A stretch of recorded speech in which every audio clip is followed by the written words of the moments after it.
Pemirsa apa kabar? Kini Anda tengah menyaksikan Warta Berita PTS 6 April.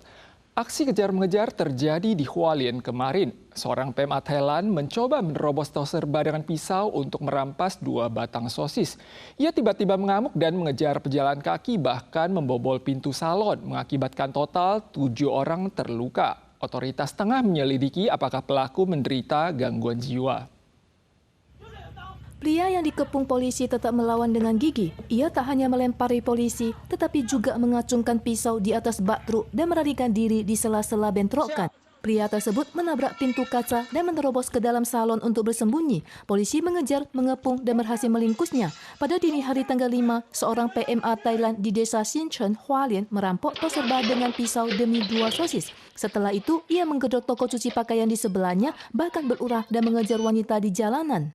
Melihat polisi datang, tersangka langsung melarikan diri. Setelah berlari sejauh 2,7 km, ia bersembunyi di sebuah salon yang pintunya tidak tertutup rapat. Lalu terlibat bentrokan dengan 3 penghuni, menyebabkan luka sayat di bagian dada korban.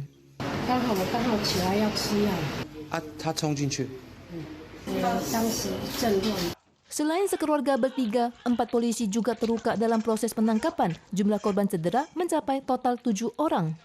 该外籍供持刀且拒捕，在封闭空间进行包夹及压制后顺利逮捕。 PMA yang terlibat juga mengalami luka saat melarikan diri dan saat ini sedang dirawat di bawah pengawasan polisi. Hasil investigasi mengonfirmasi ia adalah pekerja migran legal dan akan didakwa atas dugaan percobaan pembunuhan. Kondisi kejiwaannya juga akan diperiksa lebih lanjut. Presiden Donald Trump melayangkan ultimatum dan menuntut Iran mengakhiri blokade terhadap Selat Hormuz. Bila tidak, Amerika akan menghancurkan sarana infrastruktur setempat. Sementara itu, 2 pesawat tempur Amerika ditembak jatuh oleh Iran tanggal 3. Ketiga pilot berhasil diselamatkan oleh tentara Amerika kemarin.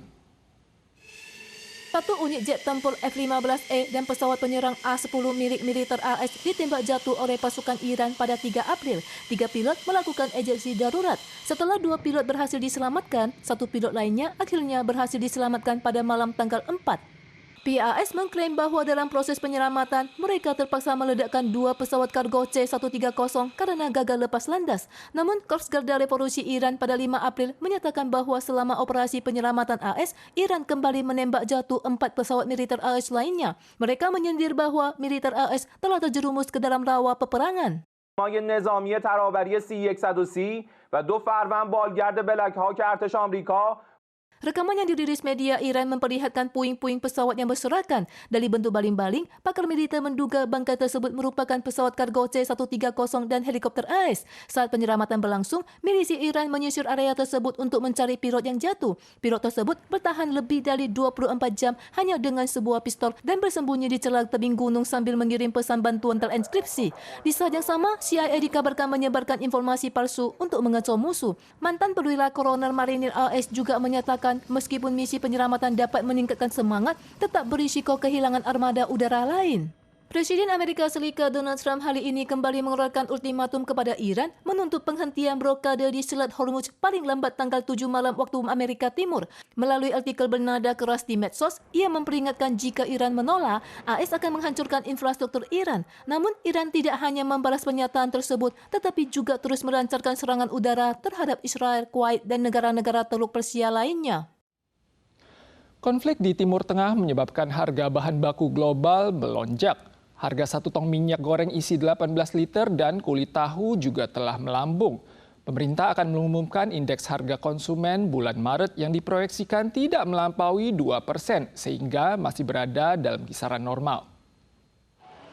Pedagang menggantung kantong plastik di depan toko. Konflik Timur Tengah memicu krisis kantong plastik. Warga pun mulai menyiapkan kantong sendiri. Seiring lonjakan harga bahan baku kedelai, mulai minggu ini harga minyak goreng dalam kemasan tong isi 18 liter naik dari $860 menjadi $880.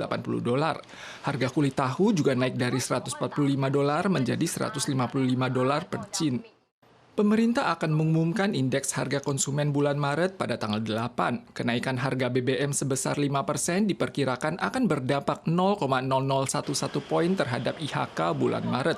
Secara keseluruhan, IHK diperkirakan berada di bawah 2%, tidak melampaui garis peringatan inflasi.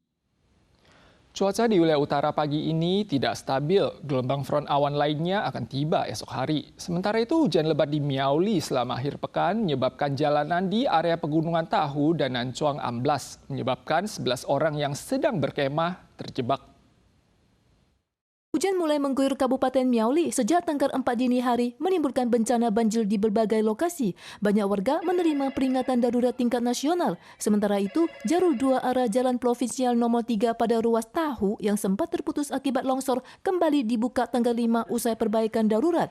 Selain itu, sebuah area perkemahan di Nancuang terisolasi akibat amblasnya jalan menyebabkan 11 orang terjebak. Tim damkar telah dikerahkan untuk mengirim bantuan logistik ke daerah pegunungan. Sungai Sahe di Desa Thou juga meluap akibat hujan deras menyebabkan rumah-rumah di sepanjang bantaran sungai tergenang air sedalam 2 meter. Warga curiga banjir timbul akibat kurangnya pengelolaan sungai yang tepat mengingat kawasan tersebut merupakan habitat ikan gobi yang dilindungi. 怎么会淹水？已经20-30年没有这样淹了，怎么会淹那么大的水？ Pemerintah Kabupaten Miauli berjanji akan berkoordinasi dengan pemerintah pusat untuk mencari keseimbangan antara perlindungan ikan langka dan pembenahan sungai. Selain itu, penghuni rumah yang terendam banjir juga akan menerima subsidi sebesar RM10.000 hingga RM20.000 Taiwan per rumah tangga berdasarkan tingkat ketinggian air dan lumpur.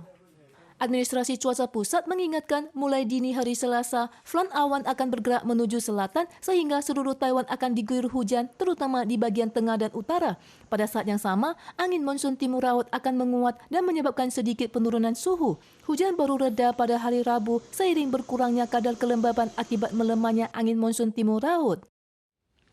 Lumpia menjadi makanan identik di Taiwan selama Festival Qingming, namun kasus keracunan makanan dilaporkan terjadi di Pasar Chengyi, Kota Kaohsiung. Hingga hari ini jumlah penderita yang berobat usai menyantap lumpia yang dijual pedagang di pasar ini telah mencapai 134 orang. Pasien mengunggah foto saat ia berobat untuk memperingatkan agar warga berhati-hati. Keenam anggota keluarganya dirawat di rumah sakit tanggal 5 dini hari usai menyantap lumpia yang dijual di Pasar Chengyi, Kota Kaohsiung sehari sebelumnya. Hal serupa juga dialami sejumlah netizen lainnya. Jumlah penderita yang berobat hingga tanggal 6 pagi mencapai total 134 orang.